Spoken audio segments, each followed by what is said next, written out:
All right, please stand and join me in the Pledge of Allegiance. I pledge allegiance to the flag of the United States of America and to the republic for which it stands, one nation, under God, indivisible, with liberty and justice for all.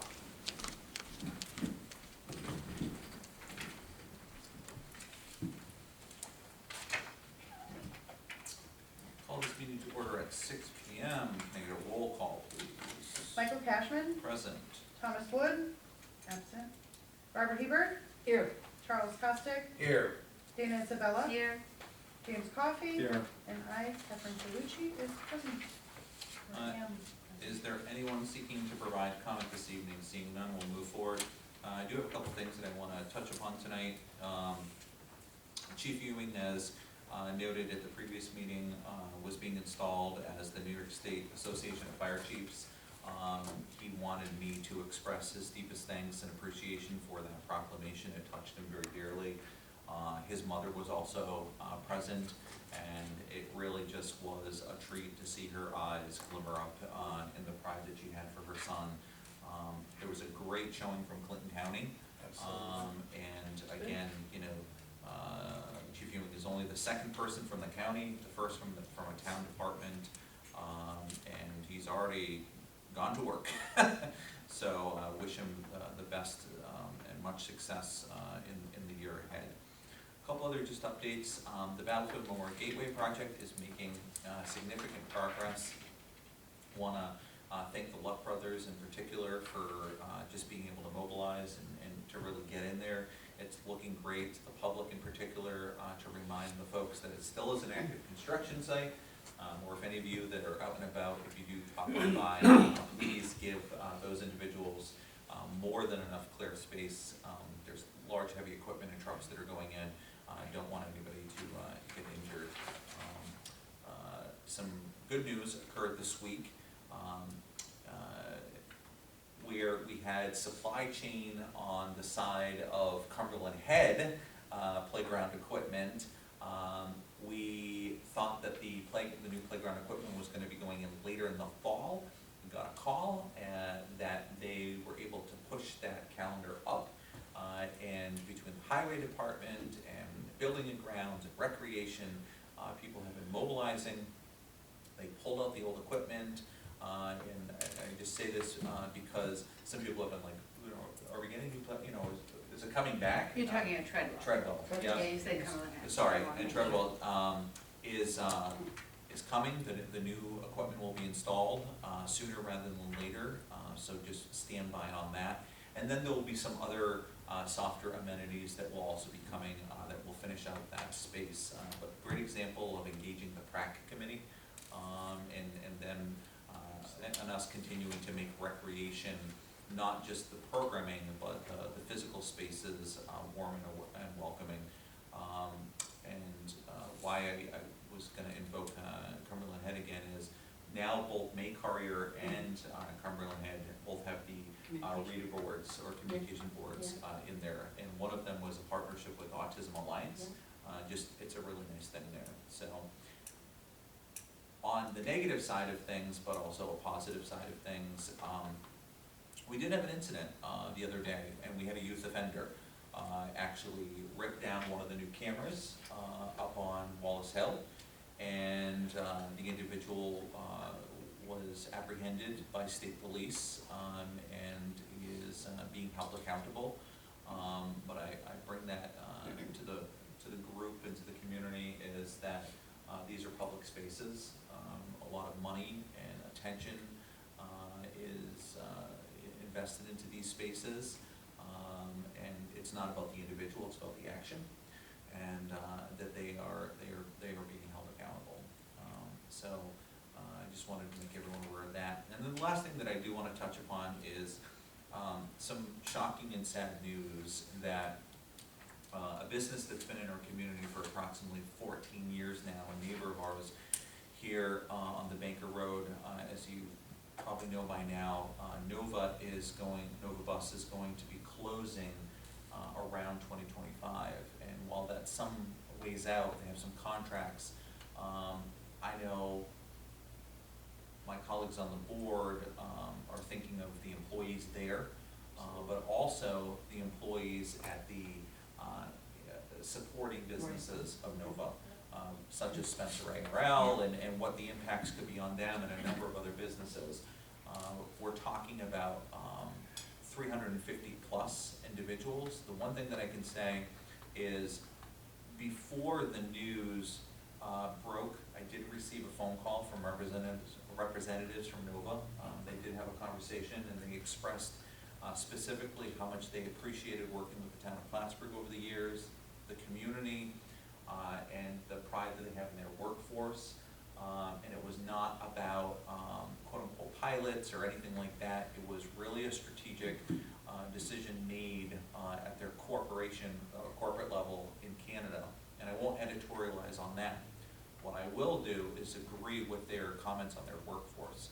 If there's been one business that I've had the good fortune of touring many different times, it's been Nova Bus, and I've met a number of their employees, and they truly are a dynamic workforce. Just very, very talented, and any business in the area would be very fortunate to tap into that workforce. They will also, I think, be a strong demonstration of us seeing new opportunities because of that strong workforce. I don't believe the shell of that building will be vacant very long once Nova decides to vacate it in 2025. But we also had a partners meeting between the Chamber of Commerce, Assemblyman Billy Jones, the county, state partners, and a number of other people, so that we can try to provide the best support that we can through that transition. Obviously, local government is in a different position than state agencies and stuff, but we're the host community of that building. So we've always been open for business, and we will work with whoever the new business is to make sure that they can rapidly and move through the process to onboard a new workforce and step forward. I had a conversation with our planning department as well as our codes department. They're well aware of it, and they also joined in the sadness and shock of the news. But the town continues to see significant expansion. I use Schluter is just an example. They continue to expand. There's other businesses. There's lots of site selection that continues to go on. Even during the peak of COVID, when the Canadian border was closed, our community grew. And while that may not seem to fall, in the hearts and minds of comfort of those employees that are in this, bad news, I would just share with them that this community will rally behind them, and that we will continue to do it, as people often have said, North Country strong. I don't care if it's an ice storm, I don't care if it's the base closure, or Nova, but we'll continue to partner in some ways. So just wanted to leave that out there, because it continues to reverberate through the community, and there's more to the story that I think will unfold, particularly again with often referred to as the supply chain or the downstream suppliers to Nova. So just want to keep them in the loop on that. So tonight is a work session. We have a variety of draft resolutions for consideration next week, including minutes, monthly report, agriculture, industrial fair in the county. That's around the corner, shockingly enough. Authorizing the highway superintendent to start paving. I would note that we continue to work in collaboration with Schuyler Falls and Beekmantown. We did that really creative shared service a number of years ago, and it's been working out really well. A 3% site plan return deposit. There's, again, talking about our recreation basketball unit purchase for West Plattsburgh, and then authorizing the adoption of the town board of the town of Plattsburgh for local law number 2 of 2023, repealing local law number 2 of 2022, entitled to local law imposing a 12-month moratorium for applications of self-storage. So that's part of the arc of moving that forward. Is there anyone seeking to provide any committee reports this evening? I'd just like to say that we had a great meeting with Parks and Rec, Highway, and B&G all at one time to kind of, and you just saw the fruition of kind of a piece of that conversation, even though we didn't know the playground equipment was going to be here, but it's what are our collaborative projects. And bit across those departments, and it was just a real pleasure and joy to see the three departments really working together, to meet the needs of, you know, the rec department in particular. So I'm really excited about that. You mentioned the cameras. We did have a little discussion. It's probably gonna be one coming up in the future of, do we need to put cameras in all the parks? If we like these cameras and they're working, is that something that we should really be looking at across the board? So, I mean, I'm with you. I'm super excited about this new playground, and the communication boards. I wanna remind you that the summer concerts in the park starts on Monday, June 10th. We'll be kicking that off with a musician coming in from Rhode Island, Will Evans, who just happened to have a baby last week, second child, so welcome little Indigo. And yeah, and then we'll have other concerts after that. And then Idea Committee, we had a great meeting and a great conversation there. Planning and community development has been moving right along. A few things on Yep, that. go right ahead. Now, I think you bring up an interesting point about cross-functional, because I'm excited that planning and recreation and the master plan for the rec department is, you know, they're working collaboratively, and just like you said, cross-functional opportunities like that, we see that pretty consistently. We currently have the moratorium on the solar farms, but as mentioned, so Supervisor Cashman and colleagues, parallel to that, we also have to look at our local solar law, so that is in the works for edits. Obviously, stay tuned. When you deal about comprehensive planning, what not to overshadow the sad news of Northwest, but I think the developer's guide that is in progress. I don't know if Supervisor Cashman has an update on that, but that is moving along nicely based on our last meeting, Dana. And I think it's going to be very unique to the town in terms of what that guide will do for small, mid-sized, and large developers. Other than that, that's what I have. Anything else? No, I'd actually like to go back to highway alone, and one day we had rec and highway and buildings and ground all at the same time.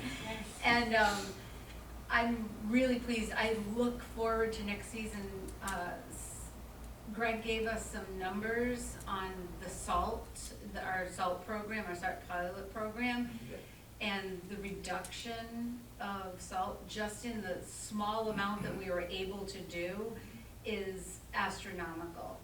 And really looking forward to a more robust season. They are expanding the plan to, it was just Tom Miller. They're gonna do all of Cumberland Head, so that they have a couple of different types of roads. And I think Earth Day next year, we can really talk about some of the, how this is helping the environment as well as our bottom line. So, again, pleased with, you know, Greg is new, getting in his position, getting his feet wet, but really up and rolling and going, and so happy about that.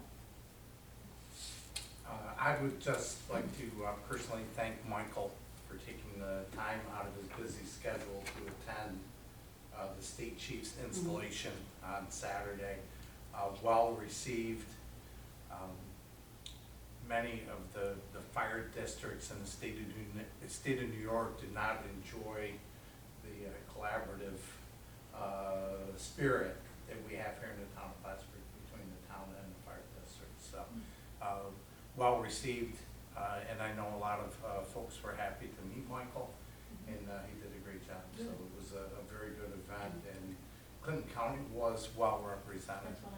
Well, congratulations to you You and were the Greg, vice chair, weren't because you? I've heard nothing but great stuff, you know, between Greg and the exhibit hall, and you and the vice chair. Congratulations to a Enjoy it. huge That's conference, all. 7,000-ish? Yeah, it was around 6,000-7,000.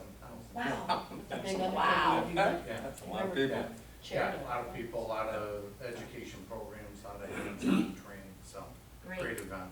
The Great event. convention floor itself, you know, one, just as a quick side note, as a moment, in addition to all the training, in addition to, you know, all the stuff, you know, some of the groups of these departments go to the conference to meet with vendors, right, for a variety of needs.